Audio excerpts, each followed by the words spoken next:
मैं डॉक्टर हेमलता शर्मा, सहायक आचार्य Sanskrit, government college बयाना, BA तृतीय वर्ष में निर्धारित पाठ्यक्रम वाल्मीकि रामायणम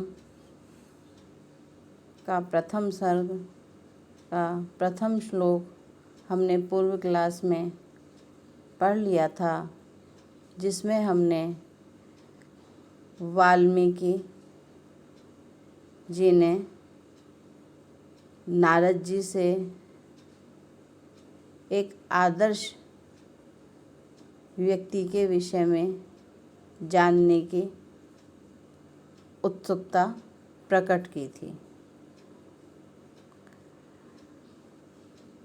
बालकांड प्रथम सर्ग में 1 से लेकर 5 श्लोक तक वाल्मीकि जी की जिज्ञासा प्रवृत्ति का ही परिचय प्राप्त होता है। अब हम आज द्वितीय श्लोक पढ़ रहे हैं, जिसमें भी वाल्मीकि जी ने नारद जी से अपनी जिज्ञासा को शांत करने के लिए प्रश्न पूछा है। को अन्वस्मिन् साम्प्रतं लोके गुणवान् कश्च वीर्यवान् धर्मज्ञश्च कृतज्ञश्च सत्यवाक्यो दृढव्रतः।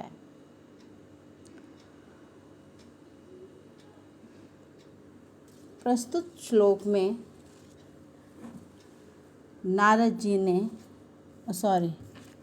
वाल्मीकि जी ने नारद जी से ही प्रश्न क्यों किया, यह मन में हमारे एक प्रश्न उठता है।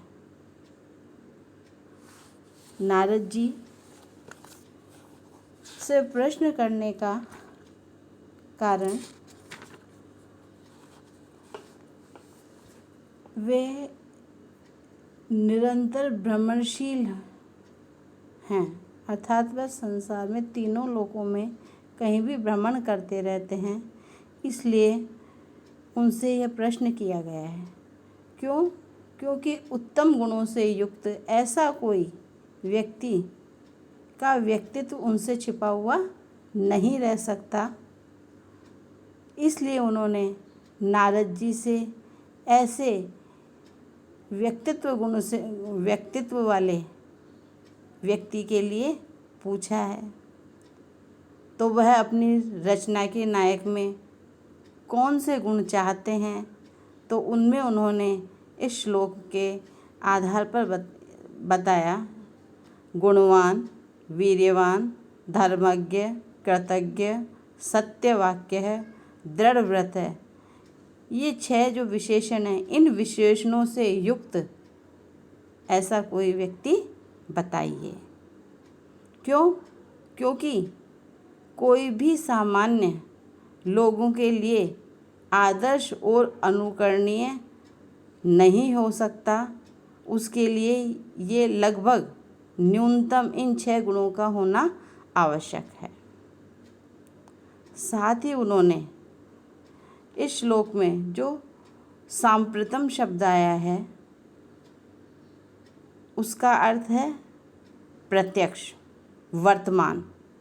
क्योंकि इतिहास हमेशा प्रामाणिक नहीं बनाया जा सकता। पुष्ट प्रमाणों के अभाव में उसके विषय में संदेह निरंतर उत्पन्न हो सकता है, और जो संदेह आदर्श उत्पन्न नहीं होने देता। इसलिए सांप्रतम शब्द का प्रयोग किया है, क्योंकि जो प्रत्यक्ष है उसके लिए अन्य किसी प्रमाण की आवश्यकता नहीं होती है। वर्तमान और प्रत्यक्ष तो स्वयं साक्षात और प्रामाणिक होते हैं। विश्वास और अनुकरण के लिए ही प्रत्यक्ष का होना आवश्यक है। इसलिए वाल्मीकि जी ने इस श्लोक में प्रत्यक्ष शब्द का प्रयोग किया है। तो प्रस्तुत श्लोक में महर्षि वाल्मीकि अपनी जिज्ञासा को शांत करने के लिए नारद जी से पूछते हैं। क्या पूछते हैं? सांप्रतम अर्थात लोके, इस लोक में, अर्थात वर्तमान में, इस संसार में, इस लोक में, को अनुस्मिन, को कौन,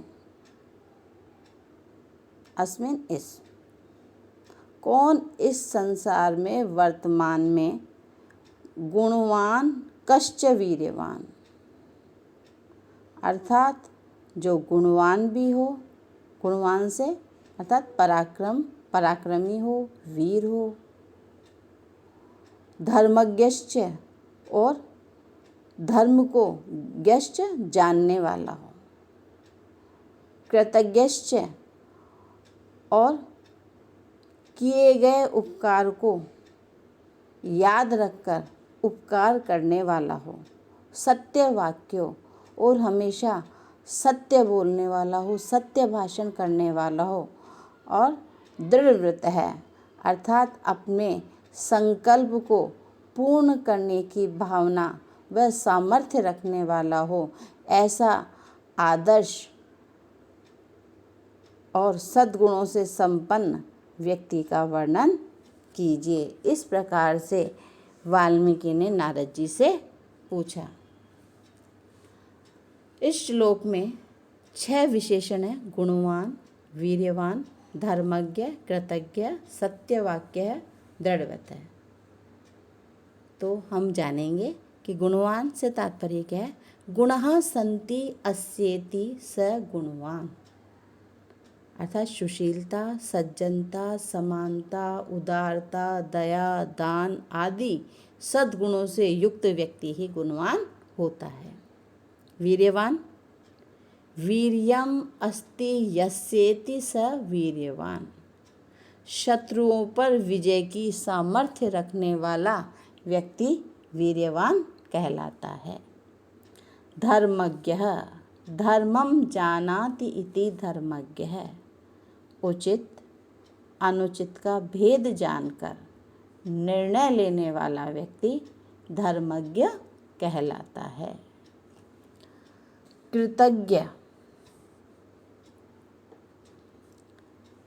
कृतं जानाति इति कृतज्ञः, प्रत्युपकार की भावना रखने वाला, अर्थात जिसने हम पर उपकार किया है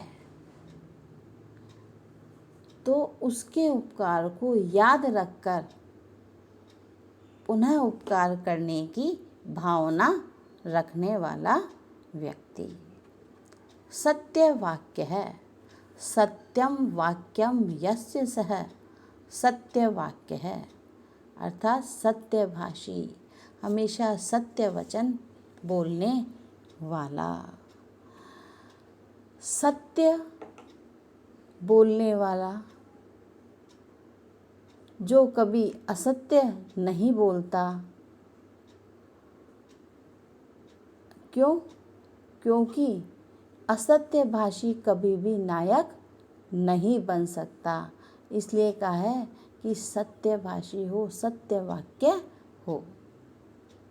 और अंत में छठा, दृढ़ व्रत है। दृढ़म व्रतम यस्य सह दृढ़ व्रत है, किए गए संकल्पों को करने का दृढ़तापूर्वक पूर्ण करने का साहस व आत्मविश्वास रखने वाला व्यक्ति दृढ़ व्रत कहलाता है।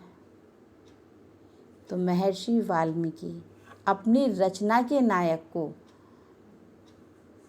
इन गुणों से युक्त देखना चाहते हैं, क्योंकि ऐसे व्यक्तित्व वाला व्यक्ति ही आदर्श स्थापित कर सकता है।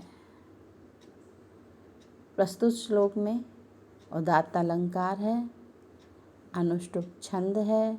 हमने पूर्व में ही बताया था कि महाकाव्य में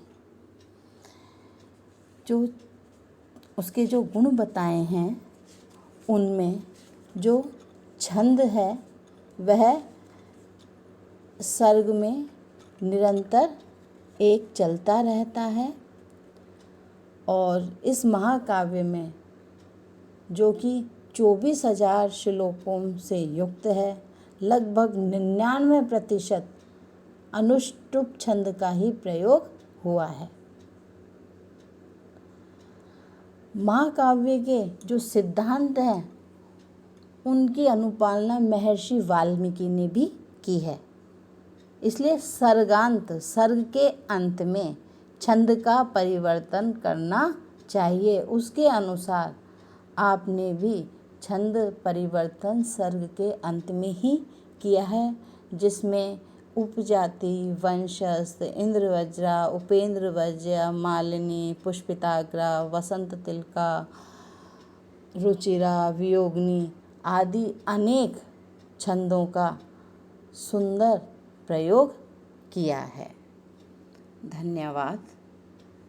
आगे श्लोक 3 हम अग्रिम क्लास में पढ़ेंगे। धन्यवाद।